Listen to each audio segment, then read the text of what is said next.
Bonjour bien-aimés, bonjour très chers amis. Alors, je veux croire que vous êtes bien réveillés ce matin et que votre semaine a aussi bien démarré.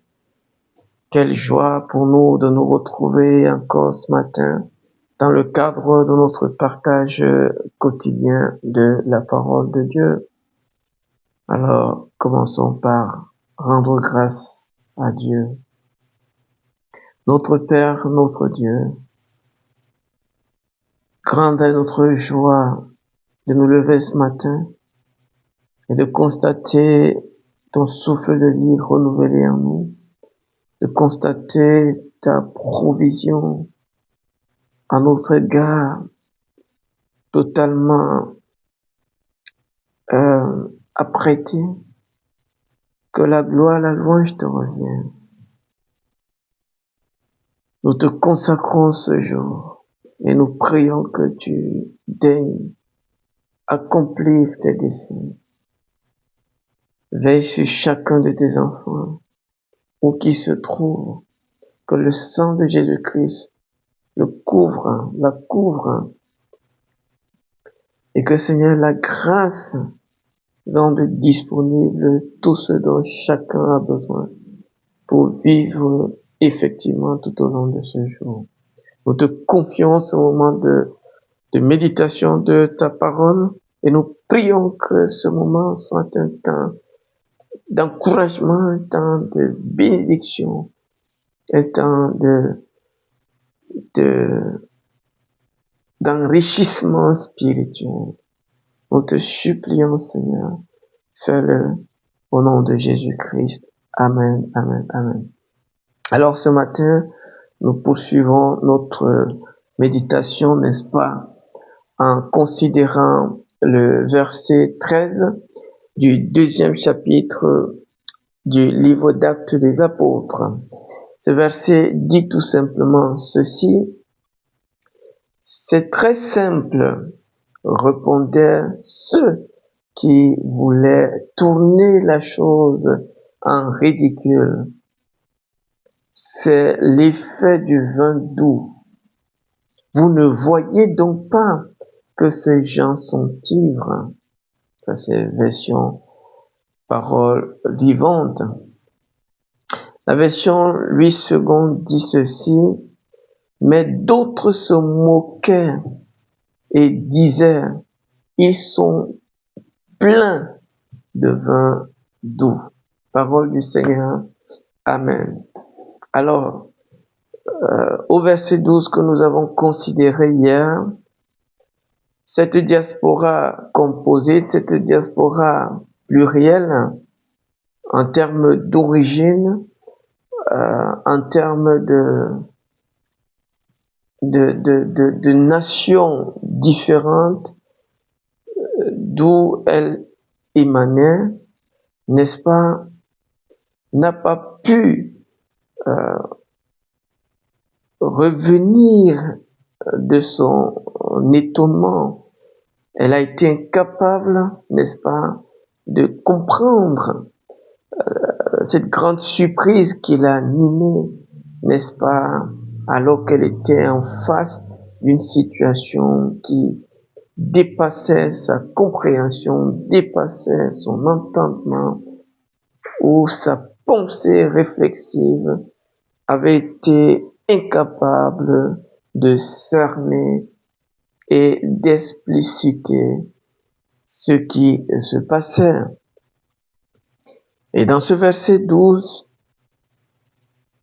alors que ils ne reviennent pas, n'est-ce pas, de cette surprise, alors qu'ils ne savent plus quoi penser, ils laissent néanmoins une question ultime qui a pour but, n'est-ce pas, de solliciter de l'aide, une question qui est en réalité un cri de cœur.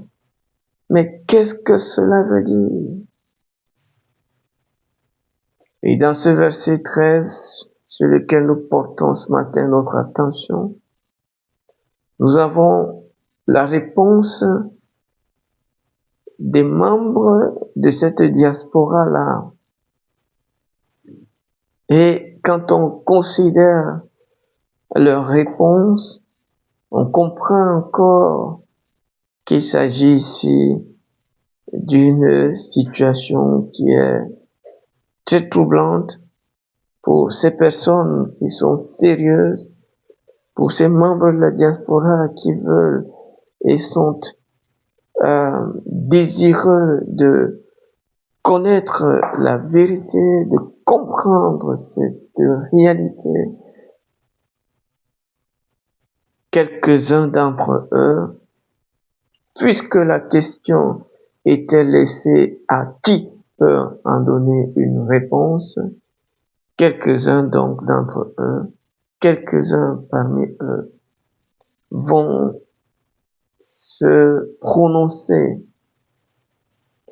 Et quand ils se prononcent, ils font état de ce qui se passe est le résultat, n'est-ce pas, de l'ivresse à laquelle s'est livré ces 120 disciples. Ils pensent que ce phénomène bizarre, cette situation étrange, n'est-ce pas, relève du pouvoir de l'alcool, du pouvoir du vin.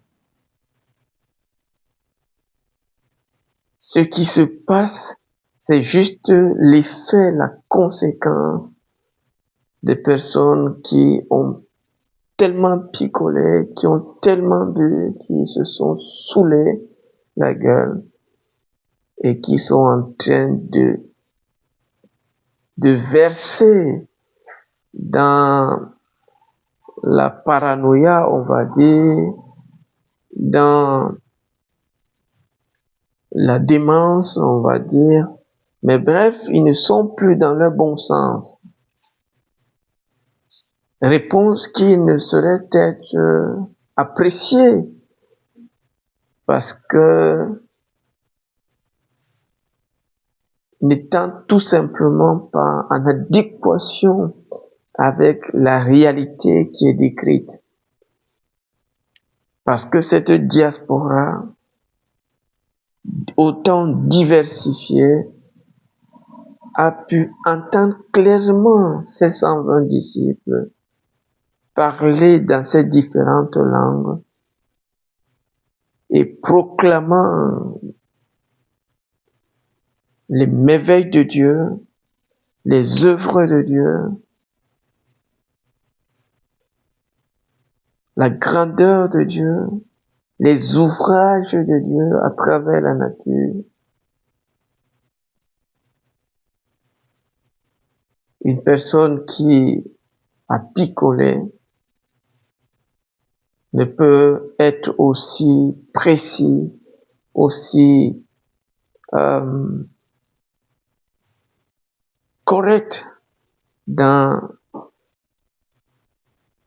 la présentation des choses grandioses que Dieu fait. On est effectivement dans la dérision, on est effectivement dans la moquerie, le colibert, parce que ces membres de la diaspora étalent par là une ignorance profonde. Ils se moquent donc de ceux-là qui sont sérieux, ceux-là qui sont si assoiffés de connaître et de comprendre cette réalité qui jusque-là leur paraît énigmatique, insondable, incompréhensible. Mais comme la question était laissée à qui pouvait y donner une réponse, ils se sont présentés pour commencer à raconter des balivernes, pour commencer à débiter, n'est-ce pas, des paroles qui manquent de substance. Mais en regardant à cette question, à cette réponse qui est donnée par ses membres, bien que étant dans cette raillerie, on peut comprendre l'orientation de la question laissée au verset 12, laissée à l'air libre, c'est-à-dire à qui pouvait répondre, puisque ceux qui posaient cette question n'arrivaient pas à en trouver, à donner la réponse. La réponse que donnent ces membres de la diaspora juive, et donc des prosélytes aussi, qui faisaient partie donc de tout cela qui était en séjour à Jérusalem, nous permet de mieux préciser cette question dans le verset précédent, où il était dit, mais qu'est-ce que cela veut dire?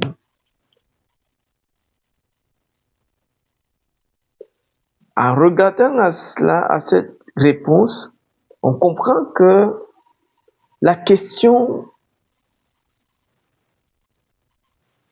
était posée dans le sens de découvrir deux choses. La première, qui est la principale, c'est la source de ce phénomène, l'inspirateur de ce phénomène, l'auteur de ce phénomène, l'agent orchestrateur de ce phénomène.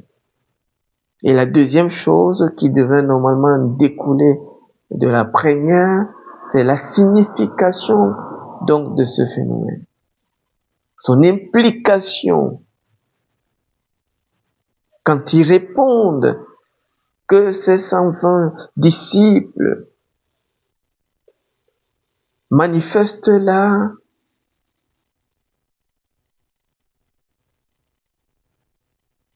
un débordement d'ivresse, ils pointent à la source et son influence. C'est pour cela que j'ai intitulé la portion, ou du moins le partage de ce matin, par connaître la source pour mieux comprendre un phénomène. La nécessité de connaître la source pour mieux comprendre un phénomène. Il se trouve que si j'arrive à identifier la source du phénomène, il me serait très facile de le comprendre. Je ne peux comprendre si aisément, si facilement une situation qu'en remontant à sa source, c'est-à-dire la source qui lui a donné naissance. Quand ces plaisantins de la diaspora vont se prononcer, ils vont néanmoins révéler deux choses qui sont vraiment implacables. La première, c'est que cette diaspora intellectuellement assise, culturellement vibrante, religieusement fanatique,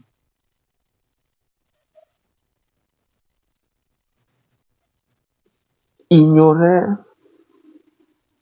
une réalité spirituelle spécifique. Elle était dans une ignorance profonde qui l'épuisait déjà, une ignorance profonde qui la paralysait La deuxième chose que l'on déduit de cette réponse de la part de ces membres de la diaspora, c'est que la source a un pouvoir d'influence pour modifier l'agir. La source a un pouvoir de métamorphose, un pouvoir d'influence phénoménal, capable de conditionner notre comportement, capable de définir notre comportement.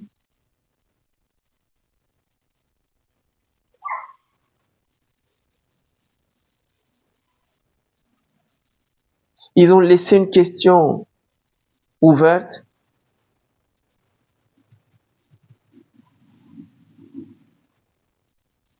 Sauf qu'ils l'ont laissée ouverte juste au milieu d'eux-mêmes. Et comment ne pas entendre ces paroles moqueuses? Parce que cette question, ils se la sont posée.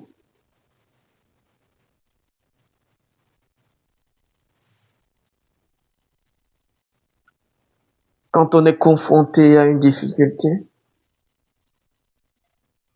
vers qui nous tourner? Quelle source convoquer?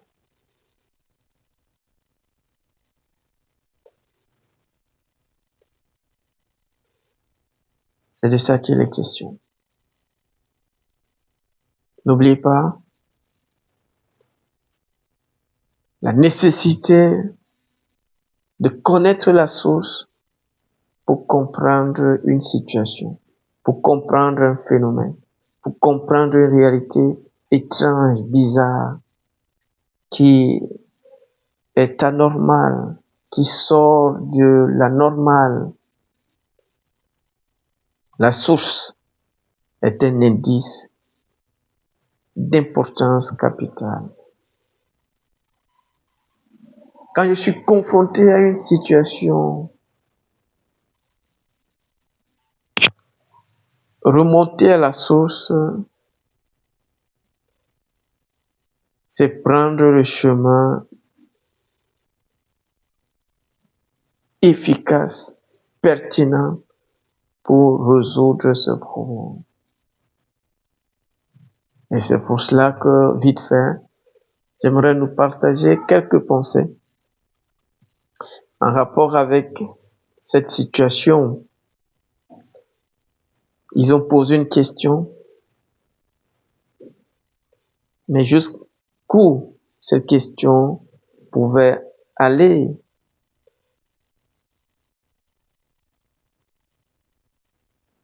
Qui pouvait répondre à cette question? Et donc la première chose, c'est que quand on est incapable de trouver une réponse à partir de l'intérieur, il ne sert plus à rien de continuer à se poser ces questions entre les membres de ce groupe. Quand on est incapable de trouver une solution à l'intérieur, il ne sert à rien de continuer de se poser cette question à l'intérieur. Il faut élargir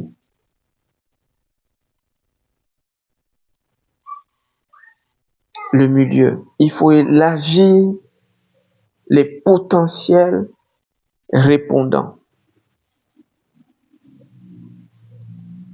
Quand on a essayé de trouver une solution à l'intérieur, il ne sert plus à rien de se poser les questions à l'intérieur. Il faut poser les questions à l'extérieur. Il faut rendre cette question audible à l'extérieur. En d'autres termes, quand tu es confronté à une situation particulière et tu as essayé par toi-même de trouver des réponses, n'en ayant pas trouvé, ne continue pas à faire la même chose parce que ça ne va que conduire au même résultat, c'est-à-dire à l'impasse. Quand tu es confronté à une difficulté que tu as essayé de résoudre par toi-même, lorsque tu n'en arrives pas, cherche l'aide à l'extérieur. Rencontre quelqu'un d'autre.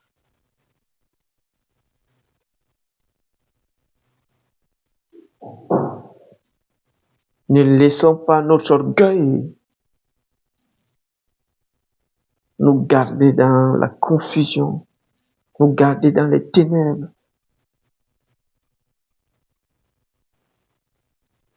en continuant dans une rhétorique improductive.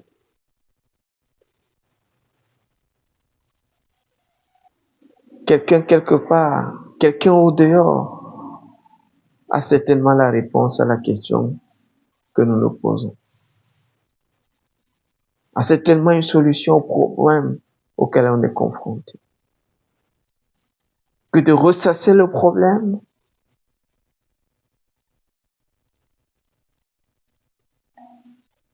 mieux vaut trouver quelqu'un à l'extérieur qui puisse nous aider à véritablement y répondre. C'est la première chose. La deuxième chose, mieux vaut se taire que de raconter des incongruités, des sottises quand on ne sait pas. Mieux vaut se taire. Même la Bible dit que l'insensé, quand il se tait, passe pour un sage. Ça, c'est Proverbe 17, verset 28. L'insensé, quand il se tait, passe pour un sage. Ces gens de la diaspora qui ont ouvert les commissures de leurs lèvres pour raconter ce qu'ils ont dit, ont plutôt étalé leurs sottises. Mieux vaut se taire quand on ne sait pas que de raconter du n'importe quoi pour se ridiculiser nous-mêmes.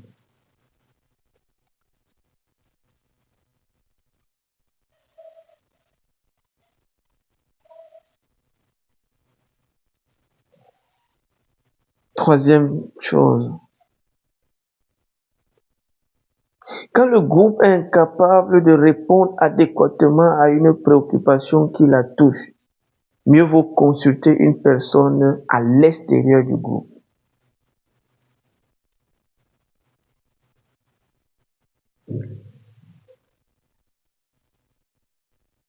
Ces gens ont tourné en ridicule la circonstance parce que, au lieu de consulter des sources extérieures, ils sont restés entre eux à se poser ces questions.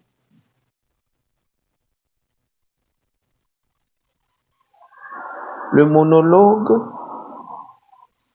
est certes important, mais il arrive un moment où il ne nous aide pas. Ça ne sert à rien de soliloquer.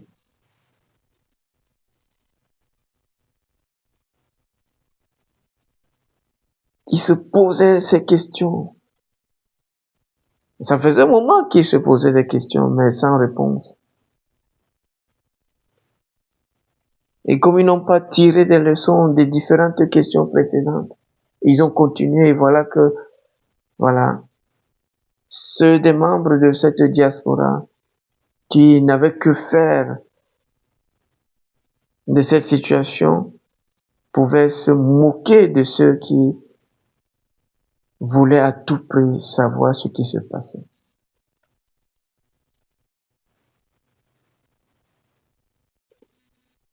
Quand le groupe est incapable de répondre adéquatement à une question, est incapable de résoudre pertinemment un problème, mieux vaut consulter les gens ailleurs, à l'extérieur de ce groupe. Quatrième question. Chaque chose s'apprécie à la source qui lui donne naissance. Chaque chose s'apprécie à la source qui lui donne naissance.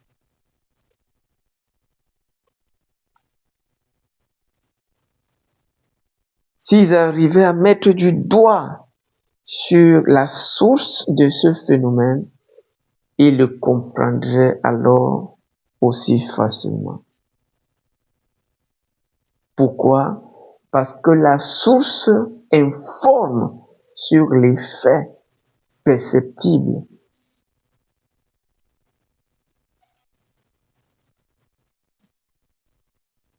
Pour apprécier une chose, pour apprécier une personne, pour apprécier la source est nécessaire.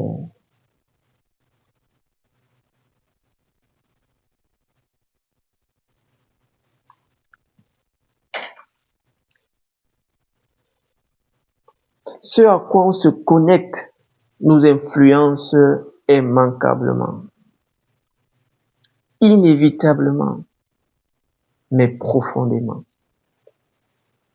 Ce à quoi tu te connectes va t'influencer.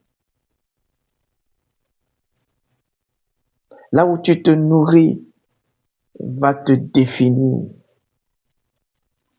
Chacun est le produit du lieu où il s'abreuve. S'ils avaient mis du doigt sur la personne du Saint-Esprit, oh, combien ils seraient tombés dans l'adoration, la célébration, la magnificence. Mais comme ils sont incapables de se connecter à l'Esprit de Dieu qui est à l'origine de ce qui se passe, ils sont toujours dans cette confusion. Ce à quoi on se connecte va nous influencer foncièrement. Ce à quoi on se connecte va nous définir profondément. Ce à quoi on se connecte va nous influencer dans le sens que il nous communiquera sa nature, il nous communiquera ses propriétés, il nous communiquera même sa mission, il nous communique même son identité.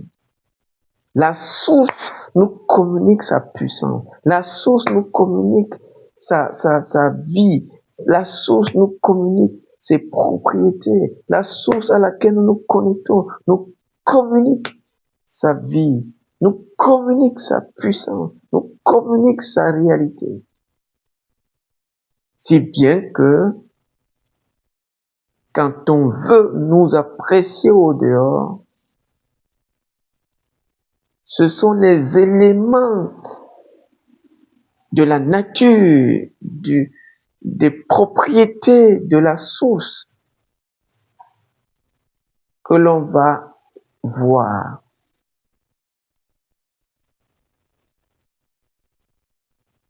Ils sont sous l'effet du vin. En d'autres termes, ce que vous voyez là, c'est le vin qui a produit ça. Parce que le vin a une puissance. Pas étonnant que dans Éphésiens chapitre 5, versets 18 à 19, la Bible dit, ne vous enivrez pas de vin. Cela vous conduit à la débauche. Mais soyez remplis du Saint-Esprit. Parce que ce dont tu es rempli va te conduire. Ce à quoi tu te connectes va te conduire, va te diriger, va t'influencer.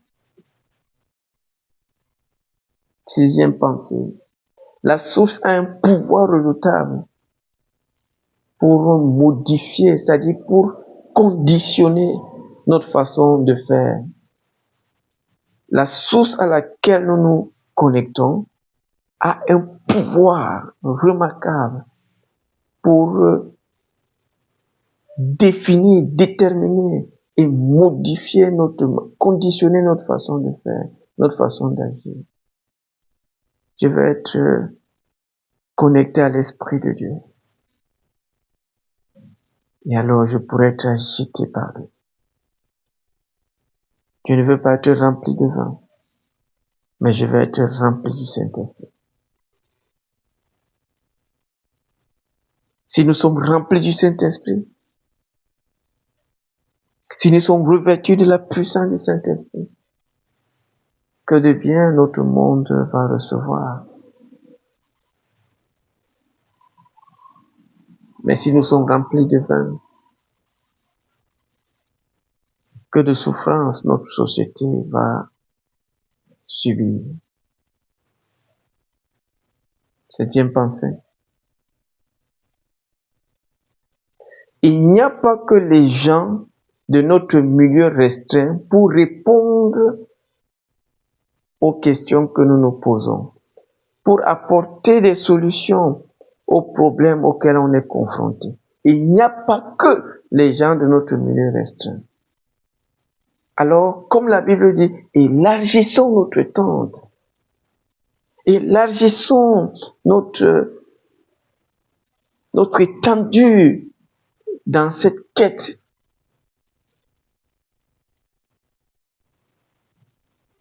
Ils ne connaissaient que la religion, ils ne connaissaient que l'intellectualisme,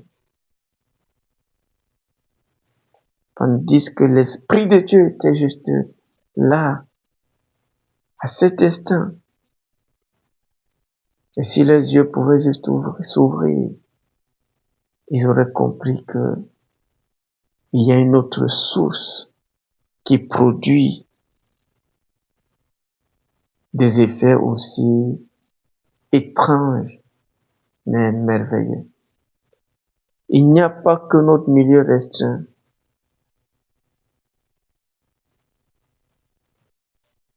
C'est une tragédie que de vivre dans une autarcie spirituelle. Il n'y a pas que ma dénomination qui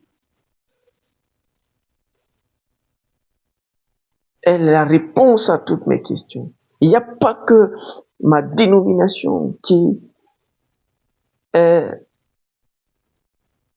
la solution aux problèmes auxquels je peux être confronté. C'est pour ça que l'Église universelle existe aussi. Ce que je ne peux pas voir ici, Dieu l'a certainement disposé quelque part. C'est pour ça qu'il est intéressant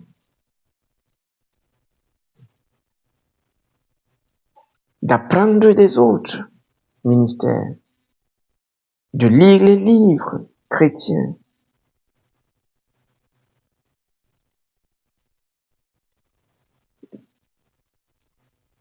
C'est une parenthèse, mais c'est important. Enfin,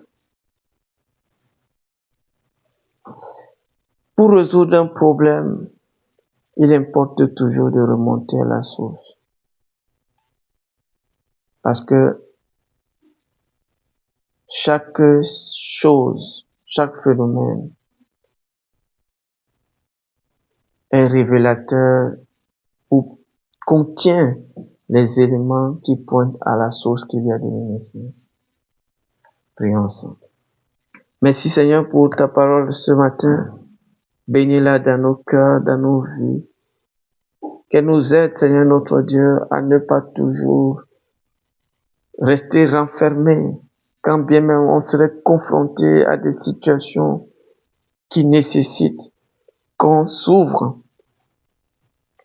pour laisser et recevoir le ministère des autres qui ne sont pas forcément dans notre cercle fermé. Bénis ta parole, Seigneur, et qu'elle nous fasse du bien. Au nom de Jésus-Christ. Amen. Dieu nous bénisse. Retrouvons-nous demain pour un autre moment de partage de la parole de Dieu. Paix dans le Seigneur et bonne journée à chacun.